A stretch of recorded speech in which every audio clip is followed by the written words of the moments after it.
Guys पिछले आधे घंटे से मैं इंतज़ार कर रहा हूँ टैक्सी का, और हराम हो कि कोई टैक्सी वाला अभी तक आया हो।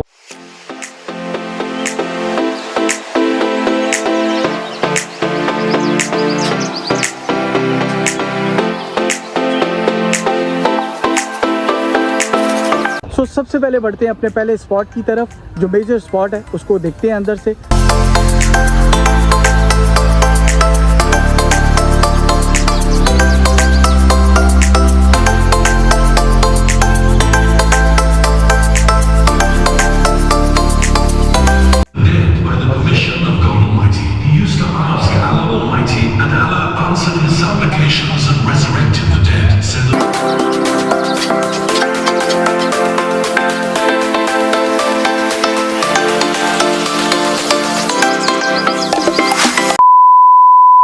अस्सलाम वालेकुम everybody, good morning to all of you. और उम्मीद करता हूँ कि आधी आवाम उठ चुकी होगी, क्योंकि मैं भी उठ चुका हूँ। और तकरीबन सुबह के 10:30 हो रहे हैं। आप भी सोच रहे होंगे कि आज हमज़ा जल्दी क्यों उठ गया, और जल्दी उठने की ख़ास वजह है जो वीडियो के आगे चल के मैं आपको ज़रूर बताऊँगा। और उम्मीद करता हूँ कि जो आवाम उठ चुकी होगी उन्होंने लंगर शंगर नाश्ता वगैरह फाड़ लिया होगा। और आधी आवाम जो कि इस वक्त सो रही है, नींद की आगोश में है, जिन्होंने आराम सुकून से, वो एक्चुअली वो शाही ख़ानदान से उनका ताल्लुक़ है, जिसमें हम भी कभी हुआ करते थे, हमें भी इंक्लूड किया जाता था कभी। अभी नहीं, अभी तो हम ज़ाहिर है पंक्चुअल हो गए हैं, जल्दी उठते हैं, तो कभी हमें इंक्लूड किया जाता था। आधी आवाम उठेगी आराम से 2-2:30 बजे 3 बजे। उसके बाद उठने के बाद वो नाश्ते का मुतालबा करेंगे अपने घर वालों से, और नाश्ते से पहले जो उनके घर वाले उनको देंगे वो खूबसूरत अलकबात होंगे, सौगात होंगी। उसमें वो उनकी मदर भी हो सकती हैं, उनके फादर भी हो सकते हैं। सो इस प्रोसेस से हम भी गुजरे हैं, क्योंकि हमारा भी शुमार उसी अवाम में होता था। और अगर बात करूँ फ्रेंकली तो वो काफ़ी ज़्यादा खूबसूरत मेमोरीज़ हैं, और आई थिंक कि जो लोग इस वक्त वहाँ पे मौजूद हैं उन लोगों को ये मेमोरीज़ जो हैं वो कैच करनी चाहिए, इनको एंजॉय करना चाहिए। क्योंकि दोस्तों मेरा मानना ये है कि जिस वक्त आप प्रैक्टिकल लाइफ में आगे बढ़ते हैं अपने गोल्स को अचीव करने के लिए, तो डेफ़िनेटली आपको अपना घर और बाबुल का अंगना छोड़ना पड़ता है। और इसलिए यही सजेशन दूंगा आप सबको कि जितना हो सके इन मोमेंट्स को एंजॉय करें, अच्छी अच्छी मेमोरीज़ बनाएं अपने पेरेंट्स के साथ। और बहनों को भाइयों को थोड़ा टीज़ करें, माँ बाप को टीज़ करें, लेकिन उतना टीज़ ना करें कि आपका बोरिया बिस्तरा जो है वो उठाएं और माँ बाप बाहर फेंक दें और कहें चल मेरा पुत्र तू छुट्टी कर। जी तो दोस्तों बात करते हैं आज की वीडियो की। आज की वीडियो काफ़ी ज़्यादा स्पेशल होने के साथ साथ काफ़ी ज़्यादा इन्फॉर्मेटिव भी है। और प्लान मेरा काफ़ी टाइम से था इस स्पॉट को विज़िट करने का, क्योंकि बहुत टाइम पहले मुझे इसका सजेशन आया था जब व्लॉगिंग हमने स्टार्ट की थी कि इस स्पॉट को ज़रूर कवर करना चाहिए। सो टाइमिंग मैच नहीं कर रही थी, सो लकीली आज हमें टाइम मिला। संडे को हम यूटिलाइज़ करेंगे। और अर्ली मॉर्निंग उठने का सबसे बड़ा रीज़न ये है कि जब आप ऐसे एक स्पॉट को विज़िट करते हैं जो काफ़ी ज़्यादा इन्फॉर्मेटिव होता है, सो उस स्पॉट पे पब्लिक का जो फ़्लो है वो काफ़ी ज़्यादा होता है, टूरिस्ट काफ़ी ज़्यादा विज़िट करते हैं, families, groups. So I decided काफ़ी मुश्किल हो जाएगा अगर हम इवनिंग में जाएंगे, सो डिटेल वीडियो शूट नहीं कर सकेंगे। सो इसलिए अर्ली मॉर्निंग पहुँचते हैं। तकरीबन यहाँ से 1.5 घंटा लगता है जहाँ मैं रहता हूँ, तो बिना टाइम को ज़ाया किए वहाँ पहुँचते हैं। और बाकी की जितनी भी स्पॉट से रिलेटेड सिग्निफिकेंस है वो आप सबके साथ वहाँ जाके शेयर करते हैं। सो तब तक आपने करना क्या है, प्यारा सा कमेंट करना है, वीडियो को लाइक करना है, शेयर करना है अपने फ्रेंड्स के साथ। और जिन लोगों ने भी अभी तक भाई के चैनल को सब्सक्राइब नहीं किया, आप बड़ी ज़्यादती कर रहे हैं। आप चैनल को जल्द अज जल्द जो है वो सब्सक्राइब करें और अपने फ्रेंड्स के साथ शेयर करें। सो मिलता हूँ आपको अपने स्पॉट पे, तब तक के लिए स्टे ट्यून। गाइस पिछले आधे घंटे से मैं इंतज़ार कर रहा हूँ टैक्सी का, और हराम हो कि कोई टैक्सी वाला अभी तक आया हो। आधा घंटा गुजर चुका है, मुझे लगता है आज शाम यहाँ ही हो जाएगी हमें। और अमूमन मेरे साथ ऐसा ही होता है कि जब भी हमें टैक्सी चाहिए होती है हमें टैक्सी नहीं मिलती। सो वेट करते हैं अगर कोई अल्लाह का बंदा आए और हमें ड्रॉप कर दे वहाँ तक। जी तो गाइस अभी तक हमें टैक्सी नहीं मिली बिल्कुल भी। और मैं अपने फ्रेंड की तरफ आया हुआ था, और जहाँ पे वो रहता है it's very hard to get a taxi from here. So there was a one guy, Mr. Safir, and he offered me a help. So he said that I can book a ride for you. So thank you very much, Mr. Safir, for your kind gesture. और बस आती है हमारी cab थोड़ी देर में और पहुंचते हैं अपने स्पॉट पे। तो बाकी की वीडियो को कंटिन्यू करते हैं। जी तो गाइस टैक्सी हमारी आ चुकी है और खोलते हैं टैक्सी को। अस्सलाम वालेकुम sir. How are you sir? Guys finally taxi आ चुकी है, और पिछले तकरीबन कोई आधे पौने घंटे से हम जलील हो रहे थे। और hats off to Safeer, he booked a ride. और बस पहुंचते हैं अपने स्पॉट पे, अपनी डेस्टिनेशन पे, और बाकी की वीडियो को वहाँ कंटिन्यू करते हैं।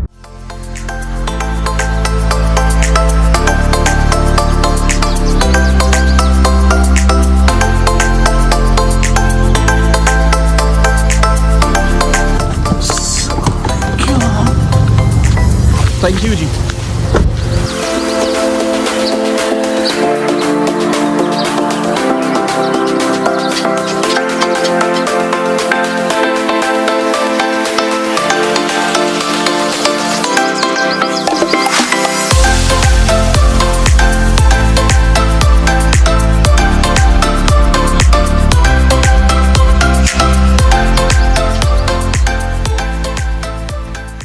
जी तो guys welcome back from the most beautiful and most unique park in the world and right now we are in a Quranic park.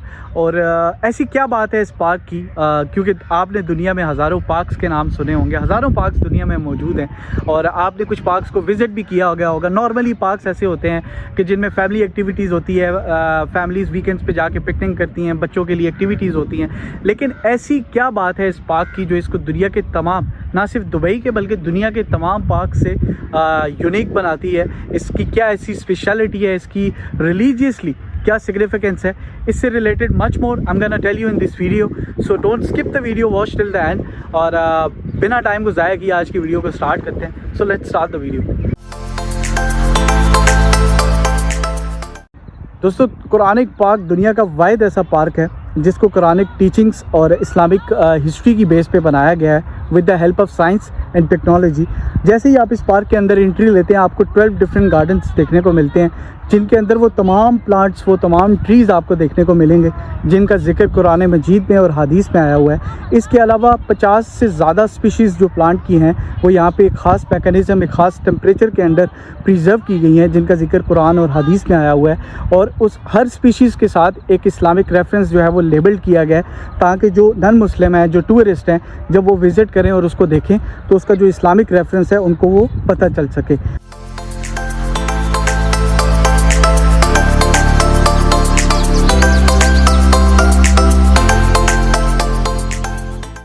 दोस्तों, बात करूं अगर पार्क के टोटल एरिया की, तो ये 600,000 स्क्वायर फीट है, जो कि आगे 64 एक्टर्स बनते हैं। और इस पार्क के 3 मेन एंट्री गेट्स हैं, गेट 1, गेट 2, गेट 3। और इस पार्क की एंट्री फ़ीस, जैसा कि मैंने आपको पहले बताया, बिल्कुल नहीं है। सिर्फ जो इसके 2 मेजर स्पॉट्स हैं उनकी एंट्री फ़ीस है। बाकी अगर बात करूँ पार्क की जो कंस्ट्रक्शन है वो 2016 और 2014 के बीच में स्टार्ट हुई थी, जिसको 2019 में मार्च में जाके कंप्लीट किया गया था। और जब इसको पब्लिक के लिए ओपन किया गया था तो इसको ओपन करने के कुछ टाइम बाद ही इसको एक अवार्ड दिया गया और इसको दुनिया की 100 मोस्ट ब्यूटीफुल टूरिस्ट अट्रैक्शंस की जो लिस्ट है उसमें इंक्लूड किया गया था। दोस्तों, इसकी जो मेंटेनेंस है वो दुबई म्यूनसिपैलिटी के अंडर आती है। वैसे नॉर्मली जो दुबई के अंदर पार्क्स हैं उनकी भी मेंटेनेंस दुबई म्यूनसिपैलिटी के अंदर ही आती है और हम देखते हैं कि उनको इतना हाईली मेंटेन रखा जाता है। ये एक ऐसा स्पॉट है जिसको दुनिया में रिकग्नाइज़ किया जाता है और अगर स्पेशली हम देखें इसको तो ये बहुत हाईली मेंटेन है और इसके लिए hats off to Dubai municipality. So सबसे पहले बढ़ते हैं अपने पहले स्पॉट की तरफ, जो मेजर स्पॉट है उसको देखते हैं अंदर से। अंदर क्या हिस्ट्री है, क्या कुछ है दिखाने के लिए, देखने के लिए। So let's go. जी तो दोस्तों, हमारा पहला मेजर स्पॉट जिसको ग्लास हाउस के नाम से जाना जाता है, और जैसा कि मैंने आपको बताया कि इसके अंदर वो तमाम प्लांट्स, वो तमाम ट्रीज मौजूद हैं जिनको अभी जाके हम विजिट करेंगे। और बात करूं अगर इसके डिज़ाइन की, तो काफ़ी सिंबॉलिक, काफ़ी यूनिक तरीके से इसको डिज़ाइन किया गया है, जो दिखने में काफ़ी खूबसूरत लगता है। सबसे पहले लेते हैं टिकट अंदर जाने के लिए, क्योंकि टिकट मैंडेटरी है यहाँ का और टिकट की प्राइस बहुत माइनर सी है। सो बढ़ते हैं अंदर।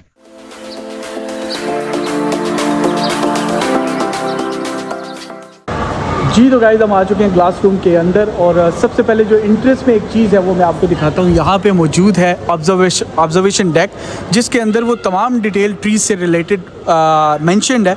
और मुझे पता चला है कि आउट ऑफ 50 जो है वो 29 प्लांट्स जो हैं वो आपको यहाँ पे देखने को मिलेंगे, जो हम आगे जाके विज़िट करते हैं। और इस ग्लास रूम के अंदर आर्टिफिशियल जो ट्रीज़ हैं वो सिर्फ 2 हैं, जैसे कि आपको मैं ये पहला दिखा रहा हूँ। और इस ग्लास रूम के अंदर जितने भी ट्रीज़ हैं उनके साथ एक कुरानिक रेफरेंस जो है वो आपको देखने को मिलेगा। फॉर एग्जांपल जैसे कि ये ऑलिव ट्री है और इसके साथ इसका जो कुरानिक रेफरेंस है वो आपको ये देखने को मिलेगा। पार्क के अंदर जो सबसे पुराना जो ट्री है वो तकरीबन 750 ईयर्स ओल्ड जो है वो उस ट्री की जो एज है वो है। जी तो गाइस, सबसे पहला जो प्लांट है, जो सबसे पहला ट्री है हमारे रडार में आया है वो है ये सीट्रस का। और सबसे पहले इसका इस्लामिक रेफरेंस, कुरानिक रेफरेंस देखते हैं। और इसकी जो मेन लाइन है वो है ईटिंग सीट्रस फ्रूट्स में help the lower the risk of the kidney stones. So मेरे ख्याल में जितने भी प्लांट्स ट्रीज़ यहाँ पे मेंशन है उनका एक साइंटिफिक एक कुरानिक जो है वो सिग्निफिकेंस है जो कि आपकी ज़िंदगियों को बेहतर बना सकता है। और इसके साथ ही हमें देखने को मिलता है बैसल। अगर मैं गलत प्रोनाउंस कर रहा हूँ तो प्लीज़ इग्नोर कीजिएगा। प्लांट जो हमारे रडार में आया है वो है जी कॉर्न, छल्ली, ठीक है। और इसे हम पाकिस्तानी लैंग्वेज में छल्ली कहते हैं या भुट्टा भी कहते हैं। और ये देखें कि कितने ज़बरदस्त तरीके से इसको मेंटेन और प्रिजर्व किया गया है और एक ख़ास टेम्परेचर है।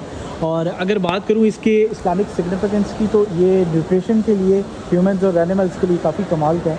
और इसके साथ ही अगर आपको दिखाऊँ तो वो है जी फिज।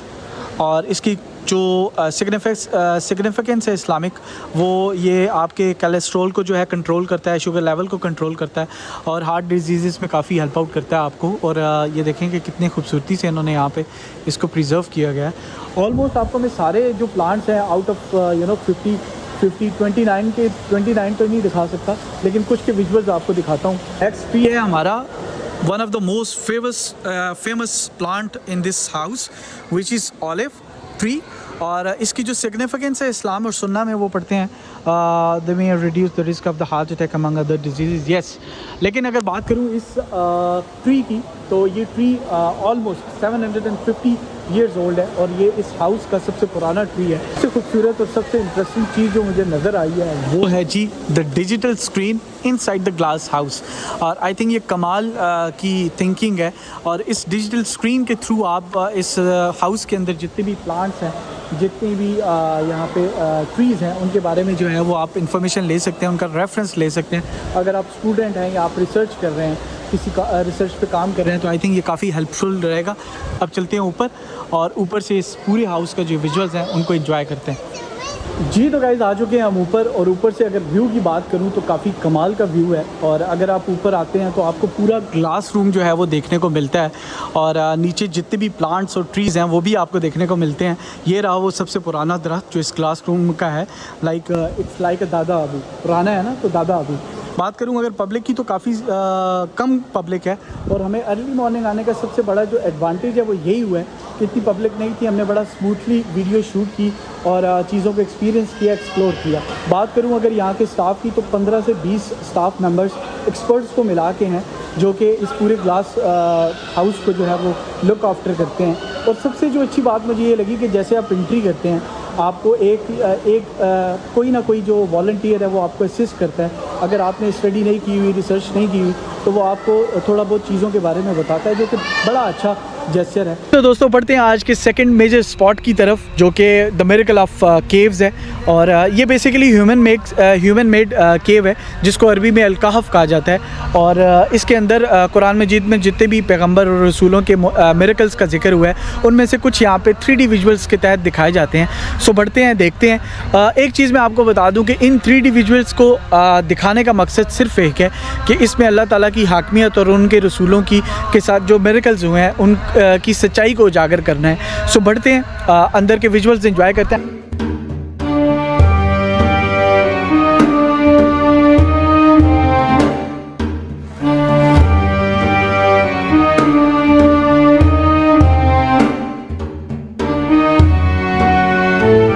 जी तो दोस्तों सबसे पहला मिरेकल प्रॉफिट यूनुस अलैहिस्सलाम से रिलेटेड है, जो अपनी कौम से नाराज़ होकर अल्लाह ताला की इजाज़त के बगैर एक कश्ती में सवार होकर समंदर की तरफ निकल गए थे।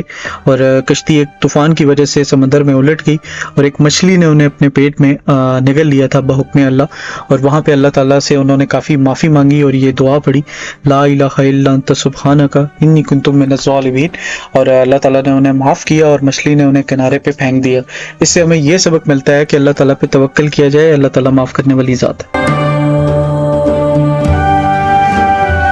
दोस्तों नेक्स्ट मिरेकल प्रॉफिट ईसा अलैहिस्सलाम से रिलेटेड है, जिनको अदर रिलीजन में जीसस कहा जाता है।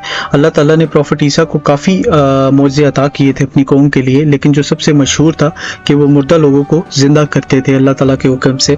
तो कुछ लोग एक बार उनके पास आए और उन्होंने उनसे कहा कि आप हमें मुर्दा शख्स को ज़िंदा करके दिखाएं। तो उन्होंने अल्लाह ताला से दुआ की और अल्लाह ताला के हुक्म से वो मुर्दा शख्स ज़िंदा हो गया। ये सबसे बड़ा मिरेकल था। और इस मिरेकल से अल्लाह ताला की कुदरत और प्रॉफिट ईसा अलैहिस्सलाम की नबूवत की एक वाज़े हमें निशानी मिलती है। जी तो गाइस बढ़ते हैं केव के लास्ट मिरेकल के लिए, जिसके लिए मैं काफ़ी टाइम से वेट कर रहा था, काफ़ी एक्साइटेड हूँ। और ये मिरेकल किसी और का नहीं बल्कि आपके, मेरे और हम सब के आकाए दो जहां आकाए मुश्तबा हज़रत मोहम्मद सल्लल्लाहु अलैहि वसल्लम का मिरेकल है। जब उन्होंने नबूवत का ऐलान कुरैश मक्का के सामने किया तो कुरैश मक्का ने उनसे कहा कि आप ये साबित करें कि आप अल्लाह के आखिरी रसूल और नबी हैं। तो अल्लाह ताला के हुक्म से नबी पाक ने चांद को 2 टुकड़ों में तकसीम किया। और इस मिरेकल का मकसद अल्लाह ताला की हाकमियत और अपने आखिरी नबी होने की दलील थी। जी तो दोस्तों, आज की एपिसोड का सिंबॉलिक और सबसे फेवरेट जो स्पॉट है उसको विज़िट करने जा रहे हैं, और ये आखिरी स्पॉट है। और इसकी अगर बात करूं तो क्या पैनोरामिक इसका व्यू है। और अगर इसकी इस्लामिक सिग्निफिकेंस की बात करूं तो इसका जिक्र कुरान मजीद में आया है। और ये हज़रत मूसा अलैहिस्सलाम से रिलेटेड है, जिनको अदर रिलीजन में हज़रत मोसेस कहा जाता है। और जब वो बनी इसराइल को लेके समंदर से उस पार जाना चाह रहे थे तो अल्लाह ताला ने उनको हुक्म दिया था कि अपना आसा ज़मीन पे मारें, और ये जो समंदर है वह ये 2 हिस्सों में तकसीम हो जाएगा। तो उसी से रिलेटेड इसको कंपेयर किया गया है, उसी से रिलेटेड इस चीज़ को बनाया गया है।